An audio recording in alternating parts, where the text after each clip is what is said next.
तो दोस्तों, आपका बहुत बहुत स्वागत है हमारे YouTube channel KD exam cracker में। दोस्तों, आज हम आपके लिए क्लास 10th साइंस एनसीईआरटी के मोस्ट इम्पॉर्टेंट 20 ऑब्जेक्टिव क्वेश्चन लेकर आए हैं, जो आपके एग्ज़ाम के लिए बहुत ही ज़्यादा इम्पॉर्टेंट है। तो दोस्तों, अगर आप इस चैनल पर नए हैं तो इस चैनल को सब्सक्राइब कीजिए, क्योंकि पूरी तैयारी आपको इस चैनल पर मिलने वाली है और अच्छे कंटेंट मिलेंगे। तो दोस्तों, अगर आप इस चैनल पर नए हैं तो सबसे पहले आप हमारे इस चैनल को सब्सक्राइब कर लीजिए। सब्सक्राइब पर क्लिक करने के बाद बगल में एक बेल आइकन का घंटी है, आप इस पर क्लिक करना ना भूलें, ताकि जितनी भी वीडियो अपलोड किया जाए वह उसका नोटिफिकेशन आपके पास पहुंच जाए। तो दोस्तों, समय को बर्बाद ना करते हुए आते हैं अपने क्वेश्चन पे। तो दोस्तों, इसके पहले मैंने एक पार्ट 1 सीरीज प्रोवाइड कर दिया जिसमें 20 क्वेश्चन था। तो अगर आपने उस वीडियो को नहीं देखा है तो हमारे प्लेलिस्ट में जाकर उस वीडियो को अवश्य देखिएगा। तो शुरू करते हैं आज का क्वेश्चंस। तो आज का पहला क्वेश्चन है, एक अवतल दर्पण की फोकस दूरी 10 सेमी है तो उसकी वक्रता त्रिज्या होगी। एक अवतल दर्पण की फोकस दूरी 10 सेमी है तो उसकी वक्रता त्रिज्या होगी ए 10 सेमी, बी 20 सेमी, सी 5 सेमी और डी 40 सेमी। तो इसका जो सही जवाब है वह है 20 सेमी। इसका सही जवाब है 20 सेमी, क्योंकि जो वक्रता त्रिज्या होती है फोकस दूरी की 2 गुनी होती है। अगर फोकस दूरी 10 है तो वक्रता त्रिज्या 20 होगा। तो चलते हैं दूसरे क्वेश्चन पे। तो दूसरा क्वेश्चन है, निर्गत किरण एवं अभिलंब के बीच के कोण को कहते हैं। निर्गत किरण, दोस्तों, निर्गत किरण जो है वो प्रिज्म में मिलता है। यह एक प्रिज्म है। इधर से जो किरण आती है और इस प्रिज्म से अपवर्तित होकर जो बाहर की तरफ निकलती है, तो इस बाहर वाली किरण को निर्गत किरण कहते हैं। और यहाँ पर अगर अभिलंब लिया जाए तो इसके बीच में जो कोण बनना है इसको क्या कहते हैं। तो दोस्तों, इसके बीच में जो कोण बनता है इस कोण को हम कहते हैं निर्गत कोण। तो इसका जो सही जवाब है वह है ऑप्शन नंबर सी, निर्गत कोण। तो आते हैं अगले क्वेश्चन पे। तो अगला क्वेश्चन है, सरल सूक्ष्मदर्शी में किसका उपयोग किया जाता है। सरल सूक्ष्मदर्शी में किसका उपयोग किया जाता है। तो सरल सूक्ष्मदर्शी में किसका उपयोग किया जाता है, अवतल दर्पण, उत्तल दर्पण, अवतल लेंस, उत्तल लेंस। तो सरल सूक्ष्मदर्शी में उत्तल लेंस का प्रयोग किया जाता है।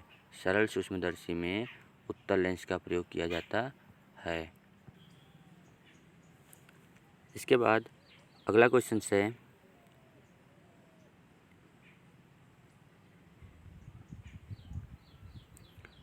क्वेश्चन नंबर 25, किस लेंस के द्वारा सिर्फ काल्पनिक प्रतिबिंब बनता है। यहाँ पर दोस्तों टाइपिंग में मिस्टेक हो गया है, यहाँ पर ब रहेगा, बनता है। किस लेंस के द्वारा सिर्फ काल्पनिक प्रतिबिंब, किस लेंस के द्वारा सिर्फ काल्पनिक प्रतिबिंब बनता है।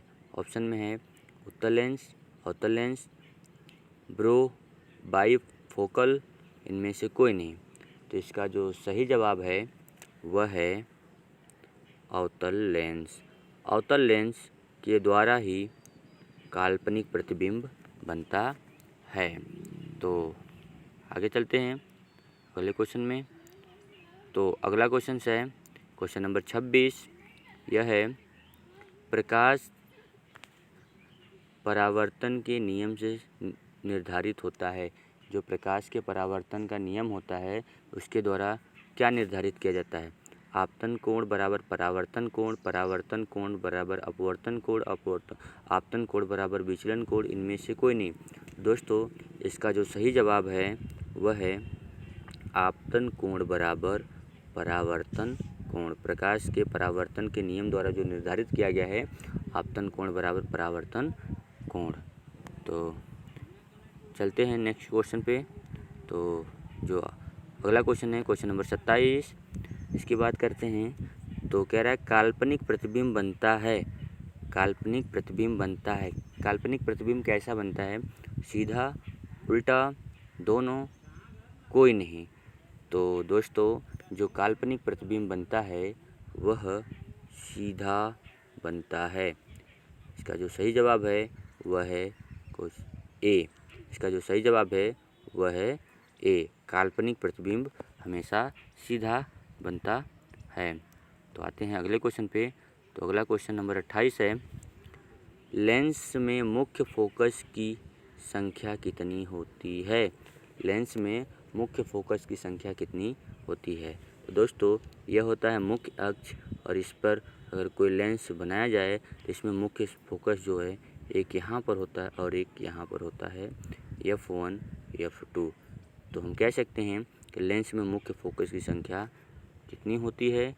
तो लेंस में मुख्य फोकस की संख्या 2 होती है। तो इसका सही जवाब है ऑप्शन नंबर ए, 2। तो आते हैं अगले क्वेश्चन पे। तो अगला क्वेश्चन है, सर्च लाइट का परावर्तक सतह होता है। सर्च लाइट का परावर्तक सतह होता है। तो दोस्तों जो सर्च लाइट होती है, जो टार्च होता है, उसमें जो परावर्तक सतह होता है वह कैसा होता है? उत्तल, अवतल, समतल, कोई नहीं। तो इसका जो सही जवाब है वह है अवतल। इसका option number B is correct answer. तो आते हैं अगले क्वेश्चन पे। तो अगला क्वेश्चन है क्वेश्चन नंबर 30। दोस्तों इसमें पूछा गया है दाढ़ी बनाने में कौन सा दर्पण प्रयुक्त होता है? दाढ़ी बनाने में कौन सा दर्पण प्रयुक्त होता है? समतल दर्पण, उत्तल, अवतल, कोई नहीं। तो जो दाढ़ी बनाने में उपयोग किया जाता है वह किया जाता है अवतल दर्पण। अवतल दर्पण का उपयोग किया जाता है दाढ़ी बनाने में। तो इसका सही जवाब है ऑप्शन नंबर सी। तो दोस्तों आते हैं अगले क्वेश्चन पे। तो अगला क्वेश्चन नंबर 31 है। 31 क्वेश्चन है जो कह रहा है एक उत्तल लेंस की क्षमता 1 डायोप्टर है तो उस लेंस की फोकस दूरी होगी। तो इसका जो फार्मूला होता है P बराबर 1/f होता है। P का वैल्यू 1 दिया है, तो अगर 1 रखते हैं तो 1 इक्वल टू 100/f। इसको यहाँ भेजेंगे तो f इक्वल टू आ जाएगा 100 सेंटीमीटर। तो इसका जो सही जवाब है वह है 100 सेंटीमीटर, अर्थात 100 सेंटीमीटर प्लस। प्लस में दोस्तों इसलिए है क्योंकि यहाँ पर जो क्षमता है वह प्लस में है। तो इसका सही जवाब है 100 सेंटीमीटर। इसके बाद आते हैं अगले क्वेश्चन पे। तो अगला क्वेश्चन है क्वेश्चन नंबर 32। यह कह रहा है किसी गोली दर्पण तथा किसी पतले गोली लेंस की फोकस दूरियाँ -15 सेंटीमीटर है। दर्पण तथा लेंस संभवतः है। कह रहा है कि एक दर्पण है और एक पतला लेंस है। तो अगर इसकी फोकस दूरियां दी गई हैं वो भी -15 -15, तो हमसे कह रहा है कि दर्पण लेंस संभवतः है। जो दर्पण है वह कैसा है और जो लेंस है वह कैसा है? तो जब फोकस दूरियां माइनस में होती हैं तो वह अवतल होते हैं, अर्थात इसका सही जवाब है ऑप्शन नंबर ए कि दोनों अवतल होंगे। इसके बाद आते हैं अगले क्वेश्चन पे। तो अगला क्वेश्चन है क्वेश्चन नंबर 33 जो है प्रकाश के अपवर्तन के कितने नियम हैं? प्रकाश के अपवर्तन के कितने नियम हैं? तो प्रकाश के अपवर्तन के कितने नियम हैं? तो इसका जो सही जवाब होगा वह होगा प्रकाश के अपवर्तन के 2 नियम होते हैं। प्रकाश के अपवर्तन के 2 नियम होते हैं। तो इसका सही जवाब ऑप्शन नंबर बी है। आते हैं नेक्स्ट क्वेश्चन पे। अगला क्वेश्चन है क्वेश्चन नंबर 34। क्वेश्चन नंबर 34 है किसी माध्यम के अपवर्तनांक का मान होता है। ए है sin i by sin r, sin r by sin i, sin i गुणे sin r, sin i plus sin r। इसका जो सही जवाब होगा वह ऑप्शन नंबर ए होगा sin i by sin r। तो इसका सही जवाब है sin i by sin r। Sine I by sine R. दोस्तों इसके बराबर होता है n, और इसे स्नेल का नियम भी कहते हैं। इसे स्नेल का नियम भी कहते हैं। इसे स्नेल का नियम भी कहते हैं। तो आते हैं अगले क्वेश्चन पर, जो क्वेश्चन नंबर 35 है। तो क्वेश्चन नंबर 35 है, एक उत्तल लेंस होता है सभी जगह समान मोटाई का, बीच की अपेक्षा किनारों पर मोटा, किनारों की अपेक्षा बीच में मोटा, इनमें से कोई नहीं। तो दोस्तों जो उत्तल लेंस होता है वह कुछ इस प्रकार से होता है, बीच में मोटा और किनारों पर पतला। तो इसका जो सही जवाब होगा वह होगा ऑप्शन नंबर सी, कि किनारों की अपेक्षा बीच में मोटा। इसका सही जवाब ऑप्शन नंबर सी होगा। इसके बाद आते हैं नेक्स्ट क्वेश्चन नंबर 36 पर। तो क्वेश्चन नंबर 36 पूछ रहा है, अवतल लेंस का आवर्धन बराबर होता है। तो जो अवतल लेंस का आवर्धन होता है m बराबर होता है v बाई यू।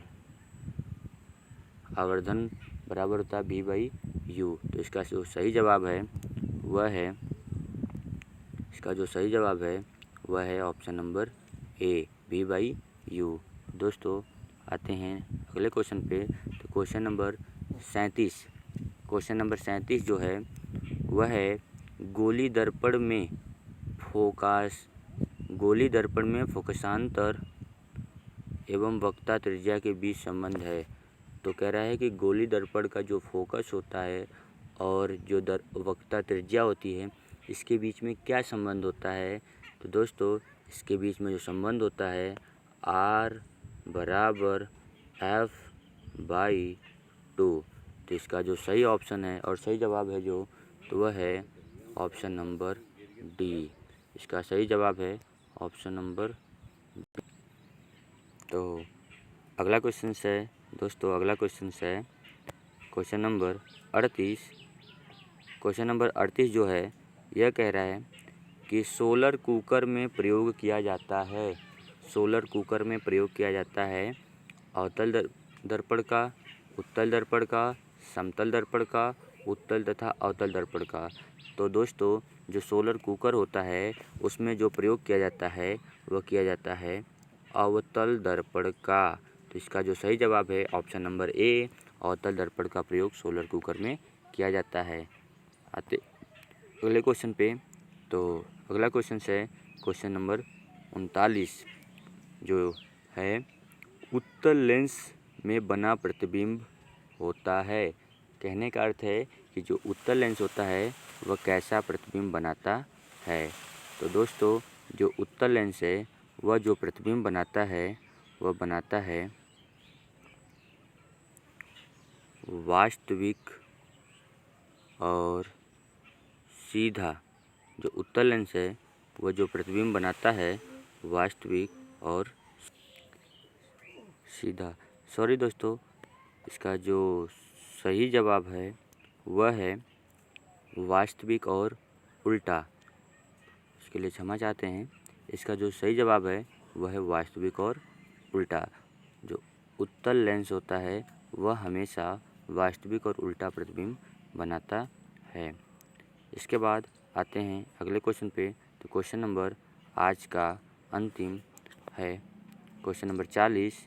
तो दोस्तों इसको देखते हैं। कह रहा है, उत्तल लेंस में जब बिंब का अर्थ होता है वस्तु। उत्तल लेंस में जब वस्तु को f और 2f के बीच रखा जाता है तब बना प्रतिबिंब होता है। जब उत्तल लेंस में जो बिंब होता है उसको f और 2f के बीच में रखते हैं तो प्रतिबिंब कैसा बनता है। तो दोस्तों इसका जो सही जवाब है वह है ऑप्शन नंबर ए, वास्तविक और बड़ा। तो इसका जो सही जवाब है ऑप्शन नंबर ए, वास्तविक और बड़ा। तो इसी के साथ आज का यह वीडियो समाप्त होता है और उम्मीद है कि आपको ये समझ में आया है। तो दोस्तों अगर आप चैनल पर नए हैं तो आप हमारे चैनल को सब्सक्राइब करिए, लाइक करिए और ज़्यादा से ज़्यादा शेयर करिए, और वीडियो अच्छी लगे तो कमेंट भी करिए। थैंक यू, बाय, मिलते हैं नेक्स्ट वीडियो में।